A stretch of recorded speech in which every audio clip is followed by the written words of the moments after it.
Ladies and gentlemen, on this episode of From the Vault, Rikki Roxx Retro Action Figure Review, we're talking playsets, we're talking epic fantasy playsets, we're talking the DC Primal Age Batcave. Welcome back once again to From the Vault Retro Toy and Action Figure Review. I'm your host, as always, Rikki Roxx.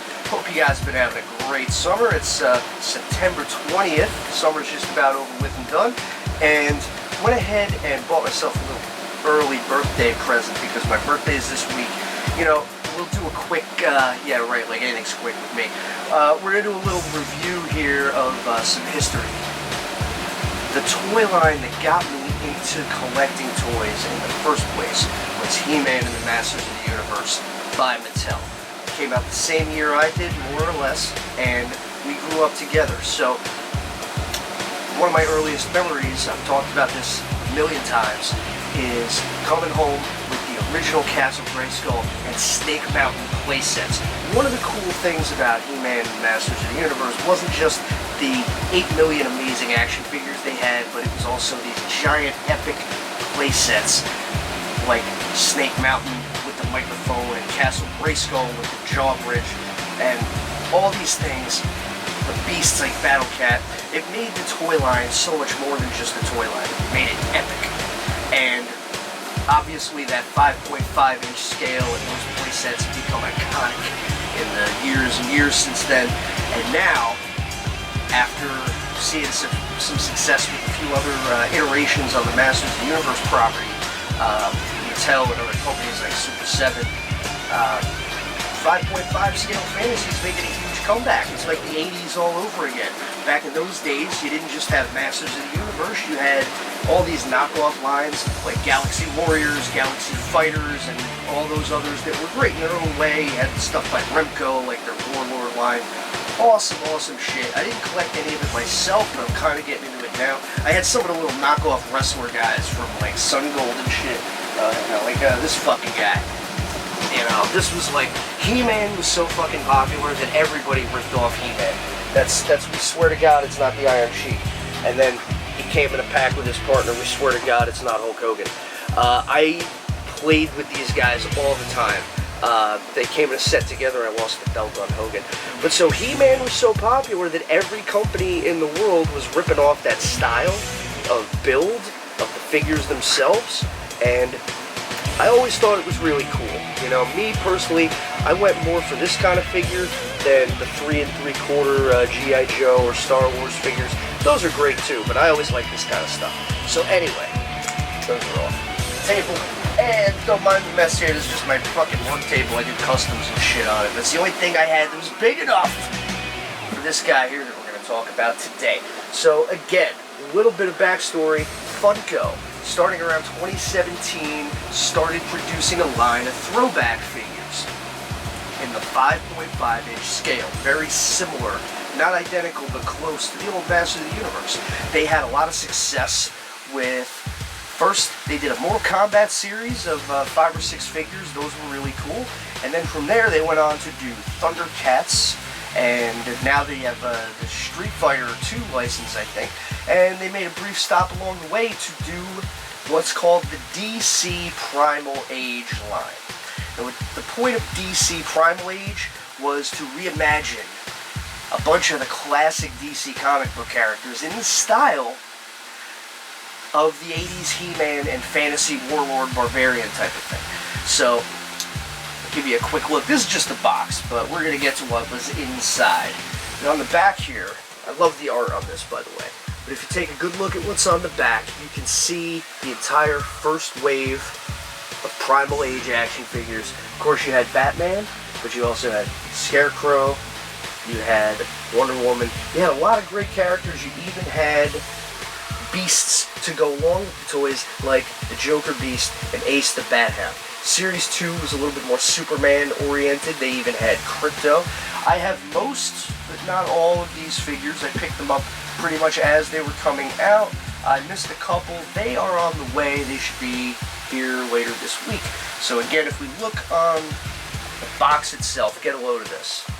See, look at that classic artwork. The art was some of the best things about those old 80s fantasy playsets. You know, getting that Conan-style artwork by guys like Frank Frazetta and other people in that vein. Often imitated, never duplicated, but I think it works great for what they were going for here with this.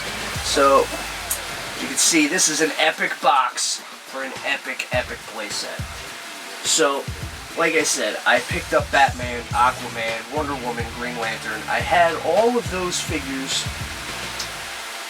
except for the one or two that are on their way. But I held off on picking this guy up. Partly because I was concerned about space, I'm not going to lie. I have a lot of stuff, and, you know, I got to make room for all of it somehow.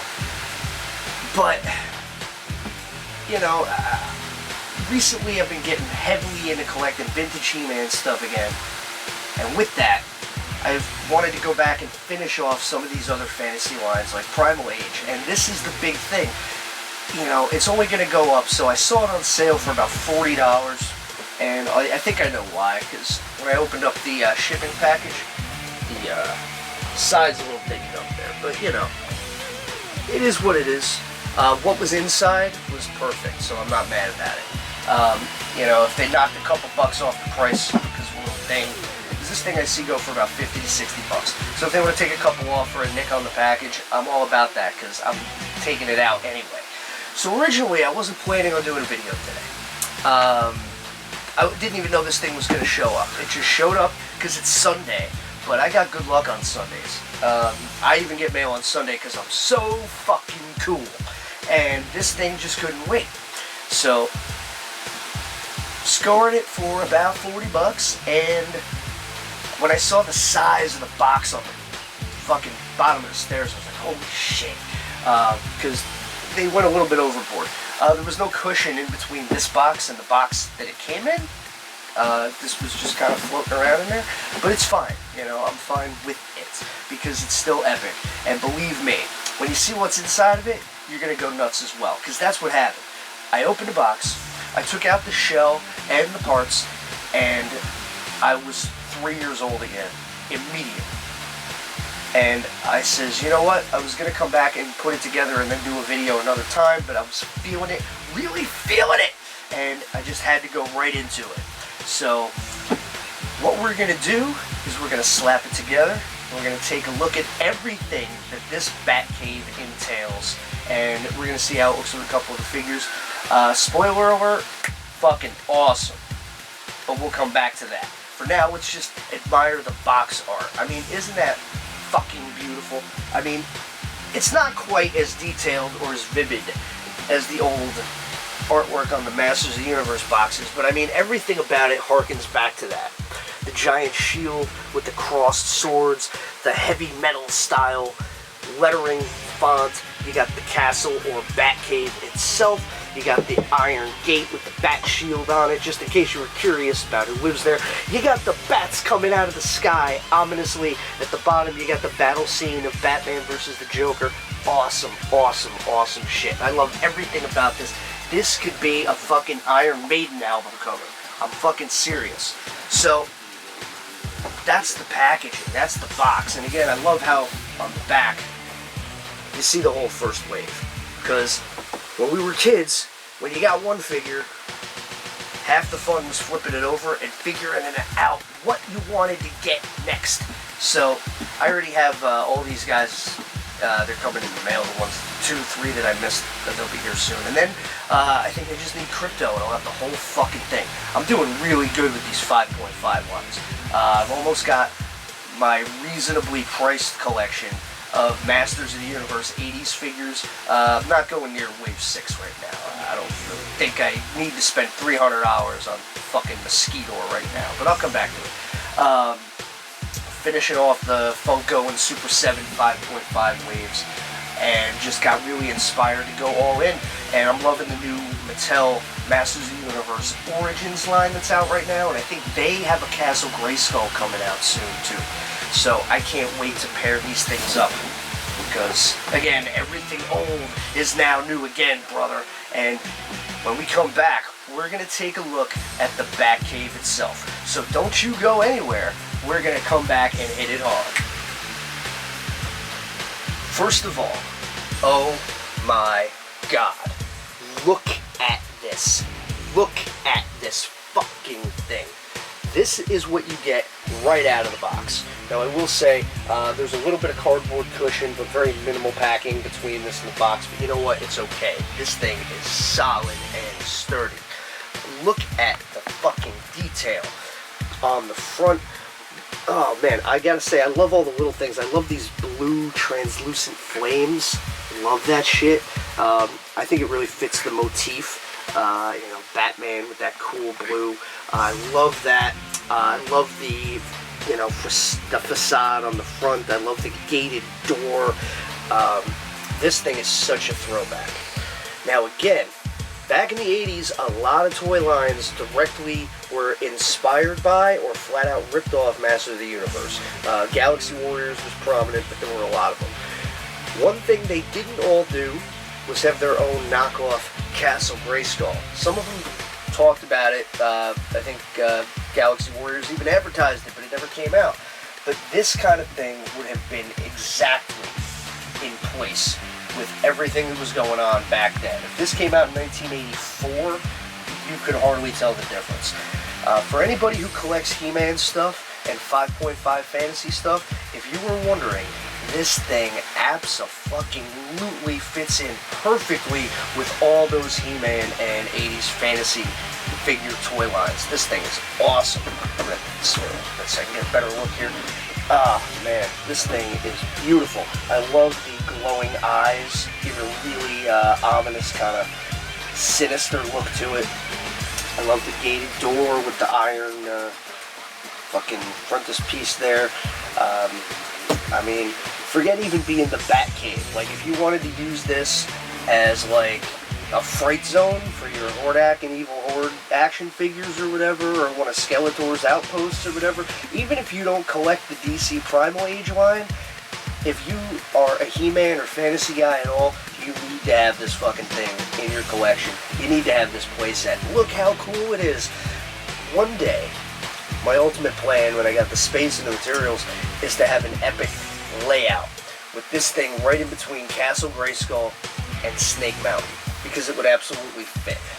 It's about 21, 22 inches high, for those wondering. It's about like maybe 15, 18 wide, just like the old play sets. It's hinged, so you can open it wide, and it's got little clasps on the side there to pop them open. And on the back is actually kind of simple. That's maybe the only disappointing thing, and I don't even want to say disappointing. Just, it's simple compared to the rest of the playset. Nothing really to it detail-wise, except the porthole out the back for, I guess, guys to survey the area, hold watch, make sure that you know, Skeletor's not sneaking up from the south or anything like that. But it's cool. It's a cool detail. It's just, it's very simplistic on the back. There is like a little fucking lizard or something hanging onto the back of the rock. Little touches like that are cool, I think. That's what sets it apart.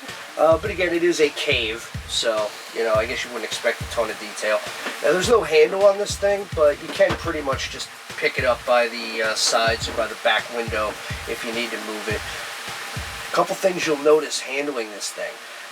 Even though size comparison, it fits in great with your old Grayskull and Snake Mountain, it's a little heavier than you think it might be, which isn't a bad thing. It's just that this thing is a little bit more solid, I think.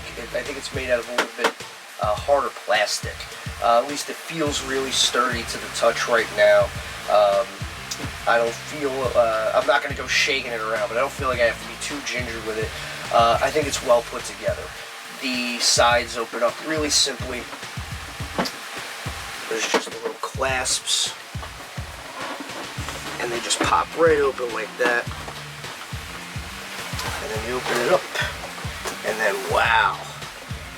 Again, some of the detail that you would see in some of those older play sets isn't quite there. Like, there's no stickers on the floor or anything like that with, like, you know, hands coming up out of the dungeon. That would have been a cool touch. But I mean, you know, again, there's a bunch of accessories I didn't attach yet. We're going to get to that. That's the fun stuff.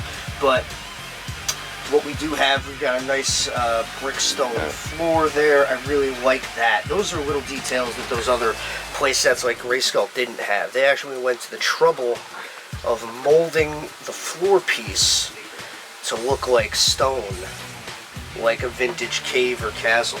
So remember the old Castle Grayskull just had that kind of smooth, plasticky floor? You know, you can go either way with it, but I thought this was a cool touch. The dungeon, again, the inside is a little sparse, but you do have the swinging door, and it is a real dungeon. Your figures will fit in there. Okay. Slap that door shut. The door to the cave itself swings on a hinge. One thing I will say is that I had to really kind of pop this in there to make it stay.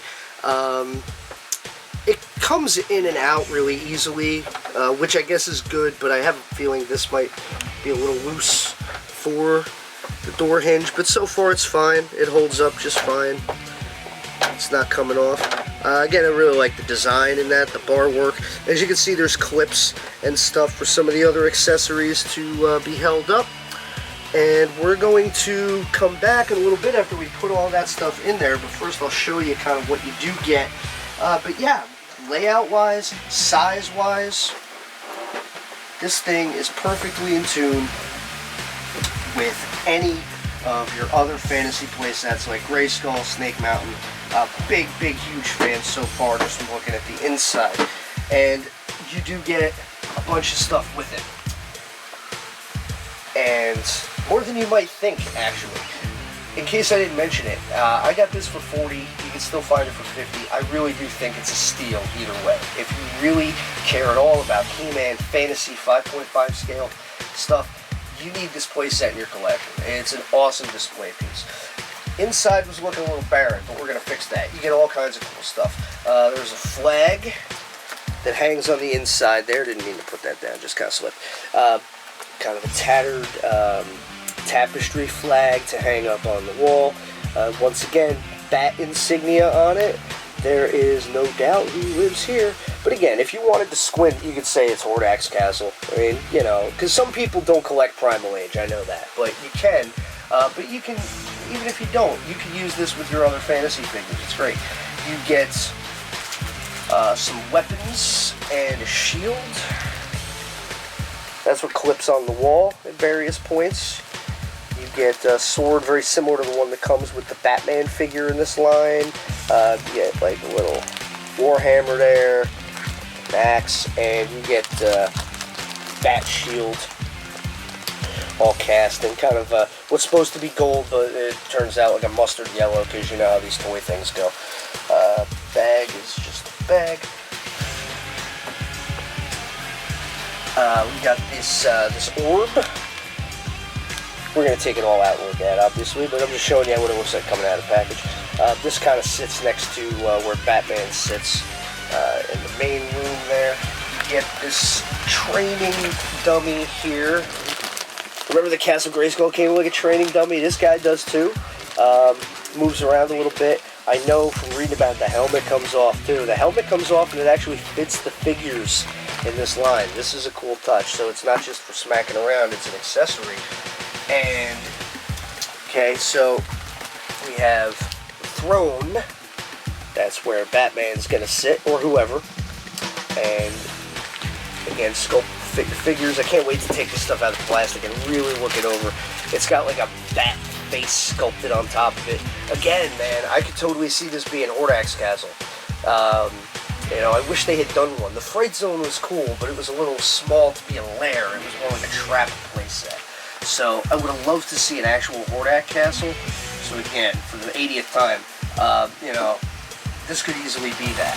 And then, this is fucking cool shit. This is actually a ladder. Yeah, this is a ladder for the inside of the castle. Sculpted to look like some kind of fucking dead dinosaur skeleton or some shit like that. Isn't that cool? It looks like fucking Battle Bones without his head. And again, one thing you'll notice, taking this stuff out of the box, like, I picked up the throne, and I was like, man, this thing is, it's got some heft to it. It's definitely heavier and more solid than the flimsy little plastic one that came with Grayskull back in the day, in the 80s, but then this thing is like a fucking pound of solid plastic. I mean, this thing, you could actually kill somebody with this if you wanted to. I'm just saying. I could think of 3 different ways off the top of my head. I'm not going to do it, but you could if you wanted to. So yeah, I'm impressed with the quality of this fucking playset so far. And I haven't even started snapping it together yet. I just wanted to show you what it looks like right out of the box. This stuff is packed in there in between the cardboard pieces. And it all looks really cool. And everything from the shell casing of the Batcave right down to the quality of the build for the materials that go inside of it, I'm really impressed with this thing. So far, I love it. Some people have said they kind of wish that there was a proper handle, like the Grayskull playset had. But again, so far, I wouldn't want to do it a lot, but the back window and side window thing, you know, works pretty well. So overall, so far, we're way ahead. This thing's already an A, and I haven't even fucking slapped it together yet. But I'm impressed, and I can't wait to finish thing for myself up close. So we're gonna do that, and we're gonna come back, and then we're gonna take a look at the whole fucking thing. All right, so once again, this is everything you get with the playset. This is out of the packaging.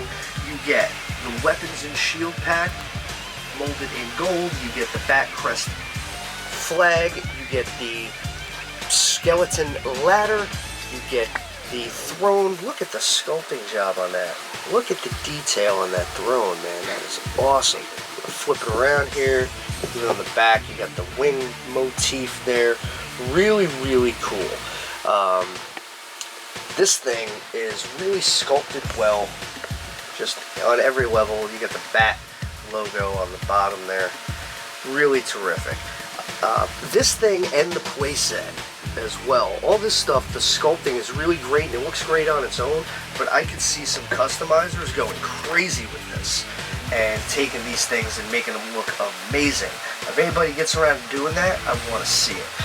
You get the mystical orb that sits in front of the throne, and you get the training dummy with the movable helmet. So, that's what you get, and it all fits right in here. Now, one of the interesting things about this playset, it is a little bit plain and sparse as far as action features go, compared to some of the other playsets. Like, for example, Snake Mountain had the microphone and the moving mouth, obviously, and the snake head thing. Really awesome. Grayskull itself had the elevator and the trapdoor, so you don't really get a lot of that here. As far as features goes, you get the dungeon cage door, and you get the front door, and that's pretty much it. Now, the other thing to that is that most of these accessories don't assemble. There's really not any assembly required with this thing. Just make sure the doors are on the hinges nice and tight, and you're good to go. The accessories literally just sit there for the most part. So it all goes in and comes out really, really easily. If you are careful enough, I don't see any reason why you should ever break this playset. For example, if you're trying to find a Grayskull or Snake Mountain right now on the secondary market, you'll know that there's always like a broken peg on the hinge or a broken piece of the trapdoor or something that makes it really frustrating trying to get one in good shape. This thing, there's no assembly required. You get it all right out of the box, so there's really nothing to break unless you're an idiot with it. So this thing should last you for a very long time. As far as assembly goes, well, it's pretty easy, and I'll show you. You just kind of open her up here, and you just look where you want your stuff to go. Like, for example, the throne, well, logically that's going to kind of sit right about there because it fits in perfectly. The roof kind of goes up a little bit in that spot to accommodate the ears of the throne, so that's fine right there. The orb, which I guess is for observing things or maybe casting spells, I don't know, whatever you want it to do. Being held by a casing base made out of bats, very cool. This is so over the top, it's fantastic. So you just kind of stick that there. The training dummy, you know, I figured, you know, use a little coloring up over here, so we just stick him right there. And as far as the weapons go, you know, let's see. That's what these pegs on the wall here are for. So they're kind of sized appropriately to fit the size pegs on the weapons. Like you can tell the shield goes in the smaller peg here. Make sure it's facing upright the right way. And they pop in really easily, and they're going to pop out really easily as well. So you got to be careful with it, obviously. But you don't have to worry about snapping these pegs off as long as you're careful with it. So that snaps in there real snug like that. And I'm guessing the sword sits kind of like that. Oops. Going in for a better angle. Go. Alright. And then got this awesome ladder that weighs a fucking pound of solid bone. I love it. Upside down. It's great. They carved a little groove out of the floor so you could put the ladder there specifically. That's awesome. So we got all that going on, and that leaves us to the flag here. Kind of tough to see, but there's two tiny holes up top, and there's two almost hidden pegs up here. So you kind of got to line it up. I might have to move. Yeah, I have to swing around. But that's the gist of it. I'm going to have to come around for a better angle on this. Again, this thing is very sturdy. It moves around really well for whatever you need to do with it. And that's a plus in my book. You don't have to feel like you're taking it easy on this guy. Just don't be stupid with it. It'll hold up as long as you're not stupid. So, flag is the last piece that I probably should have put on first. But I'm an idiot like that. So, there we go. Pops right on. Beautiful.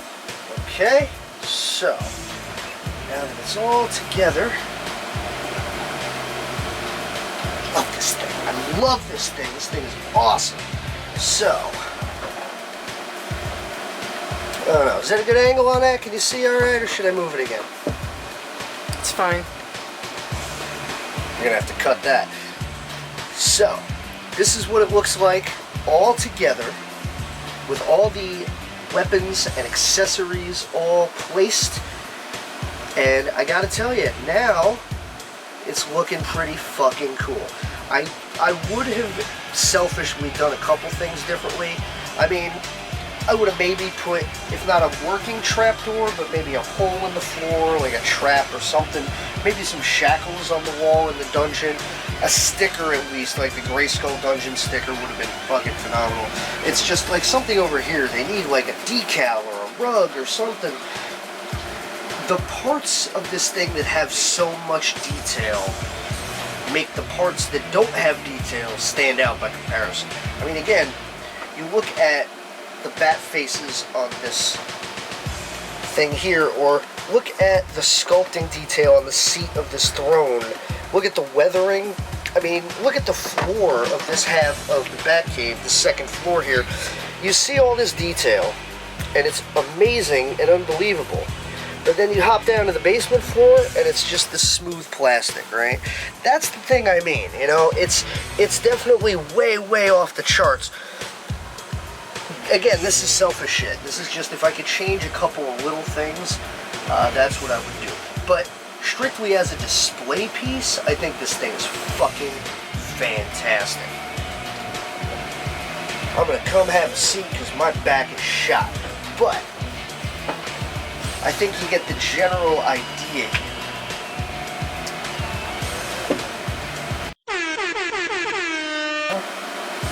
So as you can see, once this thing is put together, it's really quite brilliant. I have to say, it's sparse compared to some of the other play sets of this fashion, yes, but at the same time, the level of detail and the craftsmanship that is all over what you do get, you gotta see it to believe it. You gotta get your hands on this thing. And again, for some of those little details are fixable. Because you could go on the internet, and if you want to put a decal or a sticker in the dungeon, you know, like, yeah, it's you doing the legwork. But there's places out there who will make you a really good sticker of anything you want, and you can just slap it right there, and it would be great. So you could have, like, roaches and snakes coming up out of there, or somebody's hand, or whatever, you know. There's ways you can customize this basic set to make it even more outstanding. Like I said, I love the way this thing looks bare, straight out of the box. But I can see customizers going crazy and doing some really, really amazing things with this for $2 worth of paint. You can make this thing your own in a really cool way. Or you can leave it like it is and it's still really fucking cool. Now, next question is, how do the figures themselves work with this playset, obviously. So we're going to take a look at that real quick. I happen to have a couple handy. First of all, they need a little dusting, don't worry about it. Mind your business. First off, we have the man himself, Superman. Now, one of these days, we're going to talk a little bit more in depth about the Primal Age action figures specifically. But, in the meantime, I just figured I'd grab the one that was most prominent on my shelf. As you can see, you take one look at this guy, you get an idea about what this entire series is about. You've got a classic DC character, reimagined, He-Man style. You can put this guy right outside Snake Mountain, and he would fit. The only thing I'd change on here is they got the S shield. I know it was a stylistic choice, but I would flip the colors on the shield. So, obviously, we have to have Superman, but I know whose house it is. So, by the same logic, you can't have the Batcave without Batman. Would this be a good time to mention, this is actually the first Batcave playset of any kind that I've ever bought, purchased, or owned in my life. None of the movie ones, none of that. I never jumped on any of those, but I had to have this fucking thing. Go figure. That is so me. Anyway, so we have Batman here. He was the first figure to come out in the series. They actually did two of this guy. There was a Target exclusive that was gray and black with a silver sword instead. So, as you can see, looks really cool. The sword is pretty similar to the one that comes with the Batcave here. He's got his own bat-crested shield going on. I love these figures. I display with some of my other fantasy figures like the He-Mans and stuff like that, and they fit perfect and they look great. So, how do they work with this guy? Well, pretty fucking simple. You know, for example, we'll just say that Superman, being the rude bastard that he is, he doesn't usually have time to knock, right? So he's just going to come in there and he's just going to like come in through the roof or something. And then he's going to end up hanging out in the throne room. And then over here, Batman is kind of like, hey, boom, what the fuck's going on in there? My fucking alarm's going off and I'm trying to get some sleep, and Catwoman shaved her, you know what, and we're trying to have some fun, and all of a sudden I gotta come over here because some asshole just caved my fucking roof in. Oh, it's you. I might have fucking known. So then, you figure he's just gonna go up the fucking ladder, which you could probably impose him on this fucking thing if you were patient and took the weapons out of his hand, because the thing is really solid. But I'm not gonna fucking do that, because I'm just doing a thing. I'm just trying to show you a fucking thing. So he comes up here, right? And then he's up here. You could barely fit two of the figures standing in this area if you want to. Looks pretty cool. You know, he's like, isn't this just so like this asshole, he comes in without knocking? So then you turn him around and you're like, hey, what the fuck, dude? And it's like, oh, well, I had to tell you something. Oh, well, I'm trying to fucking get some sleep, but, you know, and also you could have used the fucking door because it's real sturdy and it doesn't, you know, hurt it to fucking just kick it in and out like that. You could have used the fucking door. No, I don't use the door. I'm Superman. I come in through the fucking roof. We had this conversation. So anyway, so you can fit two of the figures standing on that floor part there.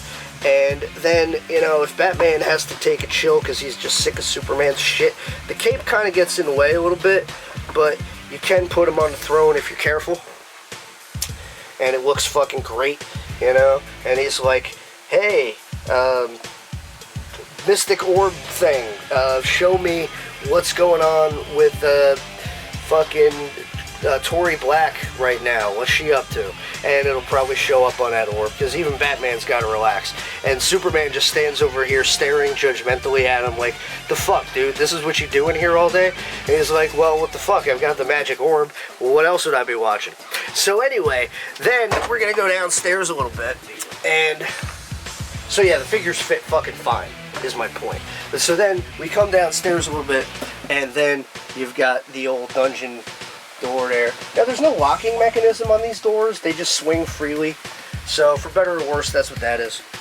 And they open up, and you can see they fit in there pretty well. I think if you went to the trouble of taking their weapons off, you might be able to fit two, barely. I don't know. It probably wouldn't be comfortable, let's put it that way. Yeah, you can fit two in there. Fuck it, they're being punished. So, yeah, you can fit two figures in the dungeon, but I advise taking their weapons off to do that. I'm just not, because I'm lazy, and I'm just doing a thing. So there's all that.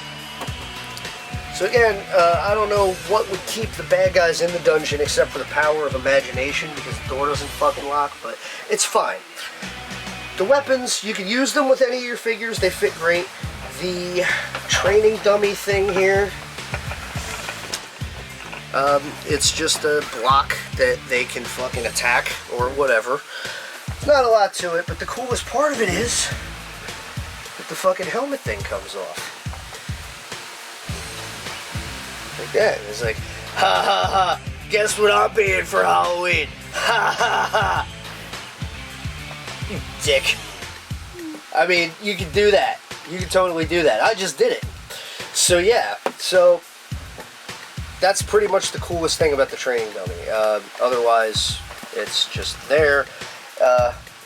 It moves a little bit, but it's very stiff, and I wouldn't want to mess with it too much. That's the one part of the whole thing that feels just a little bit flimsy, but again, most of the time it's just going to be standing in the corner decoratively. Coolest thing is that you can take the fucking helmet and put it on whoever you want. That's so fucking cool. So fucking cool! Ah, God, you know, the last one of these that I put together legit would have been the 2003 series Castle Grayskull. There haven't been a lot of playsets in recent years. For one thing, fantasy action figures kind of went away as a thing. They're not as popular as they used to be.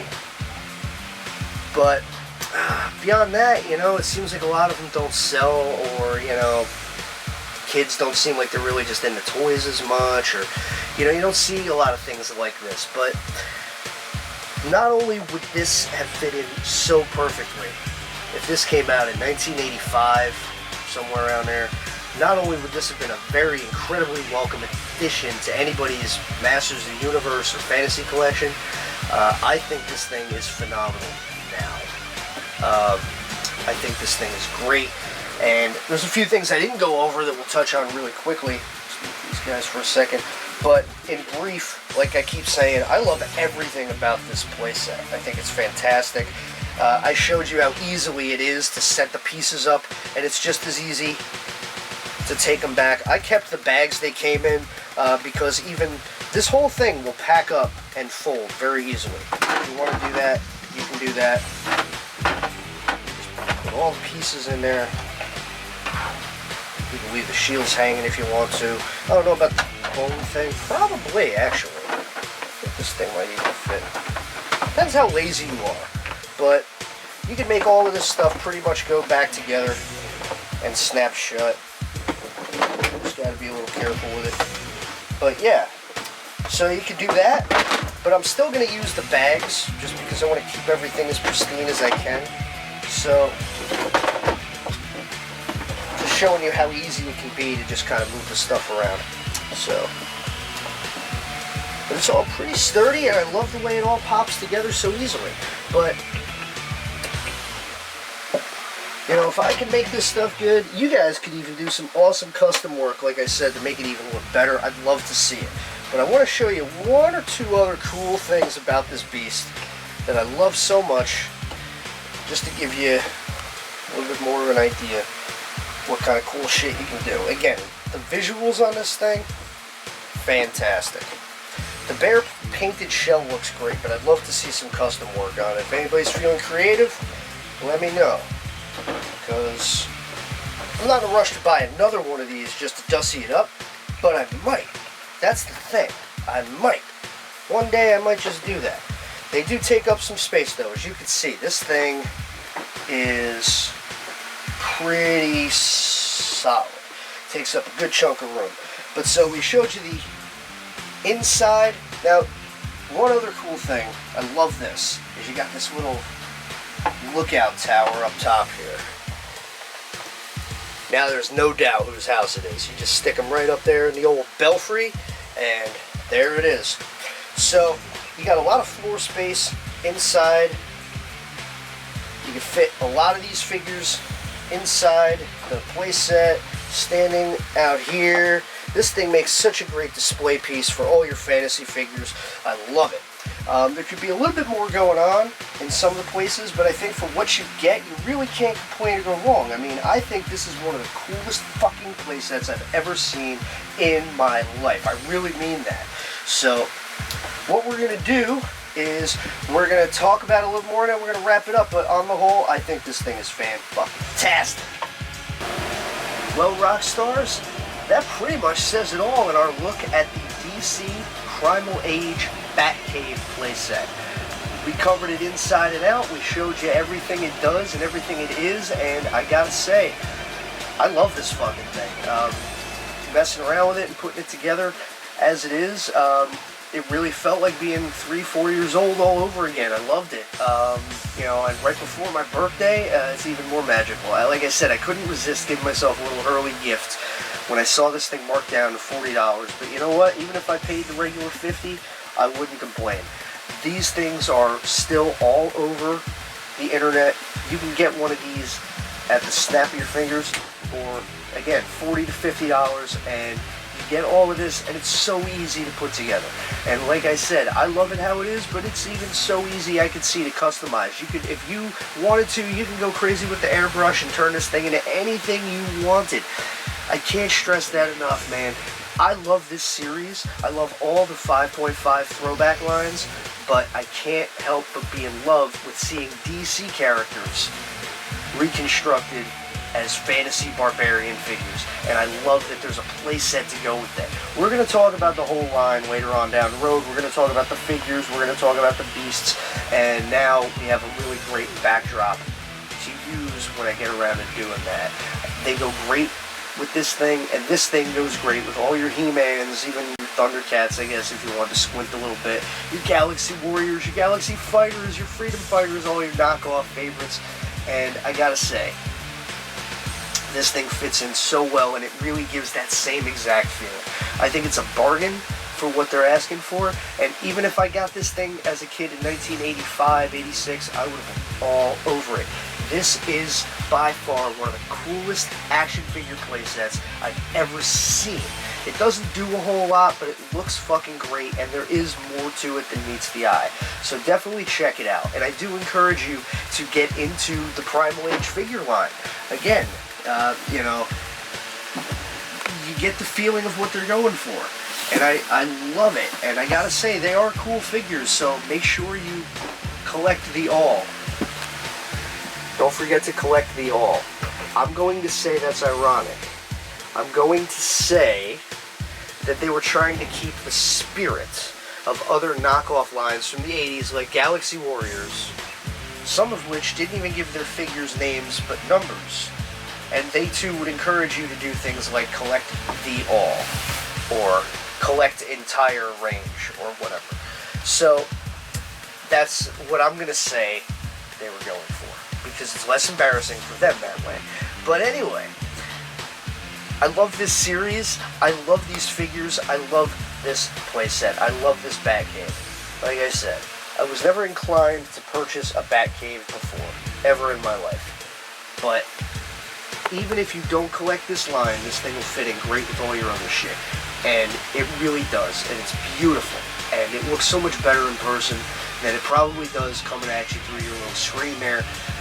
It really is fantastic. It's beautiful. The figures look great in it. It works really well for what it does do. And I didn't ask for a lot. Funko really, really nailed it with this. And I can't wait for the Masters of the Universe Origins Castle Grayskull to come out pretty soon. I think it's a couple of months, because I can't wait to put these two side by side for an epic, epic fantasy scene that's going to be off the chain. So, in the meantime, we're going to take a little break, and, hopefully you guys have been doing good with all the craziness happening in the world, and hopefully you've been having some fun. I know I had fun with this guy here today. Hopefully it was fun to check it out. So, hopefully, time spent has been good to you. You've been keeping busy somehow, not just going stir crazy. We're going to be back real soon, I promise, with more awesome shit like this and all kinds of stuff. Toys, action figures, wrestling, DC, fantasy, you name it. We're going to be talking about it, because we're going to be here for a long, long time. I got thousands and thousands of things I want to talk about just for you. You get to see it all live and in color. So we'll be back soon on From the Vault. But in the meantime, this is Rikki Roxx, the God of Thunder, saying if you can't be good, be bad, baby. And we'll catch you next time.